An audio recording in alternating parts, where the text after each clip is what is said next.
So ayan mga ka-warriors, ano, ayan. So ibababa na natin para bigyan natin ng pagkain para makakain na sila antimano. Ayan. Ayan. So bali 6. O tingnan mo, natuka-tuka kaagad. Ito yung mga papisa pa, oh. Dalawa ito. Ayan. Tapos ibabalik ulit natin sila mamaya. Napakadumi ng pugad ng inahin. Nilagay muna natin, linisin natin to na pugad nila. Linisin natin yung dumi. Ayan.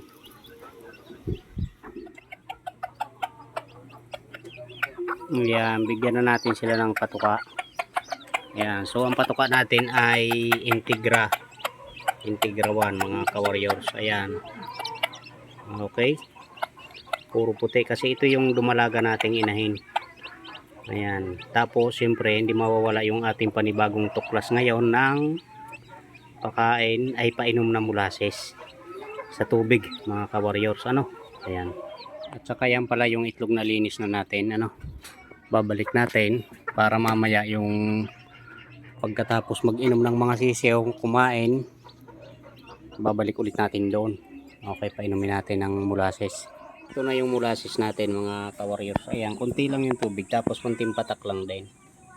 Ayan. Siya yung pinakaasukal natin. Okay. Ayan, so medyo napadami yung molasses. Ayan o, napadami. Dagdagan natin, gawin natin na abot dito. Kalahati.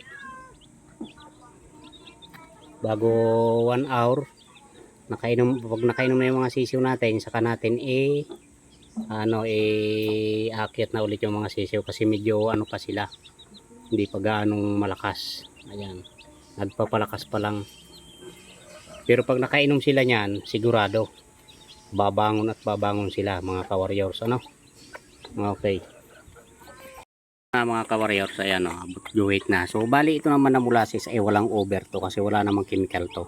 Ito ay gawa lang naman to sa maskubadong sugar, yung naalala ko mga ka-warriors, ano. Ayan, kaya matindi yan, maraming benefits nito sa manok kahit sa tao. Okay, ayan, painumin lang natin sila. Tapos mamaya ay iakit na ulit natin sila, ano. Tapos bukas na ulit tuloy na sila pag napisa na yung 2 doon or 3 or yung natirang itlog na mga papisain pa. Ayan, so ayan, okay na mga ka-warriors. Okay, so yan ang molasses, 1 liter ang ating binili. Mayroon pa tayo dun isang 1.5 mga ka-warriors, hindi tayo nagpapawala nito. Okay, so ayan, maraming salamat mga ka-warriors. Ayan, sa panunood ng ating video. Ayan, thank you. Ingat. God bless mga ka-warriors.